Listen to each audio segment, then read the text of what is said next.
Hello, good people. Yeah, coming straight from the hip once again. Um, Hopefully, this message encourages you. Um, and this message is not to enable anyone to stay in a situation or to return to a situation um, that they know is no good for their mind, body, or soul. I repeat, this message is not to enable anyone to return to a situation that is not for the highest good of their mind, body, and soul. So, getting into it, forgiveness and ego. Um, Forgiveness and ego. Yeah, oil and water. um, Basically, I've seen a lot. I've seen and heard a lot of people discuss forgiveness and why they wouldn't forgive, or if they do forgive, yeah, I forgive, but I'm not going back. And this is usually with relationships, romantic relationships.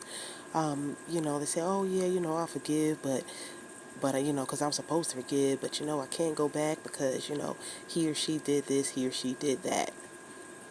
They're focusing on um, all the chaos that ensued. They're focusing on the spilled milk. They're focusing on, some things weren't just spilled milk. There were some major things. I know.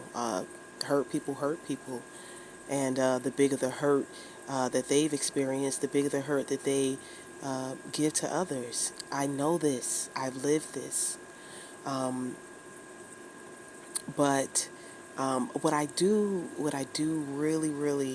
uh, really hate to hear is I really don't like to hear when people tell others, yeah, I wouldn't go back if I were you. I wouldn't do this and I wouldn't do that, and you know, and it's like that's coming from ego. That's an inflated ego. Um, that is self coming in.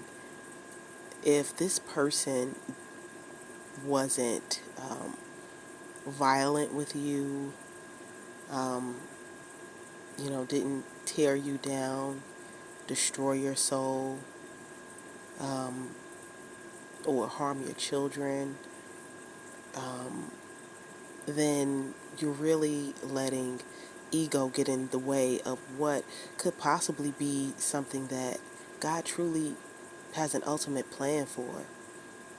And you could be throwing that away because of your ego. And now you, Mr. or Mrs. Spirituality, could be in a worse position than the person who hurt you. I'm going to say it again. You, Mr. or Mrs. Spirituality, could be in a worse position than the person that hurt you. You know better. You know God's love. You know His charge to us to forgive and love unconditionally. The point of them losing you, experiencing the loss of your love, the loss of your time, the loss of your words, your prayers, is for them to see. I mean, it goes with the old adage, how can you appreciate the sunshine if there's never any rain? Don't get me wrong, I know people do some messed up stuff. They really, really do. And they do some messed up stuff knowing it's messed up. But to concentrate on those negative things and turn your back on the seeds of a greater foundation, that's foolishness. And it's dangerous. It's dangerous because you're saying you forgive, But have you really forgiven, or did you just numb yourself to this person? Have you truly forgiven, or did you just numb yourself to this person? Now, don't get me wrong. You do have to, of course, there are going to be times where you forgive and you stay as far away from a person as humanly possible. I get it because they haven't changed. But if someone has shown that they've changed, they've taken the time, they've gone inside, done the inner work, done the godly work, the spiritual work, and they come to you with sincerity, and you go to God, which is what you should be doing. You go to God and you say, hey, look, God, is this real? Is this, what do I need to do about this? Is this, or if your discernment, if you haven't, hampered it down too bad with your ego, if your discernment is telling you this person is sincere, you can't worry about what people are going to think. You can't worry about the sisters or the brothers or the cousins or the homegirls that you told, oh, they did this, they did that, they did this, they did that. This is your walk, no one else's. Purpose couples go through things for a purpose. And I truly believe that the greater the purpose, the greater the adversities come with the development of your relationship. It just is what it is. It's hard, it's annoying, but it's necessary. So do yourself some justice and make sure that the decisions that you're making aren't coming out of ego. Please make sure they're not coming out of ego, because you do not want to be on the other end, of the spectrum when you thought you were, doing good and you were growing and you were, you know, Mr. or Mrs.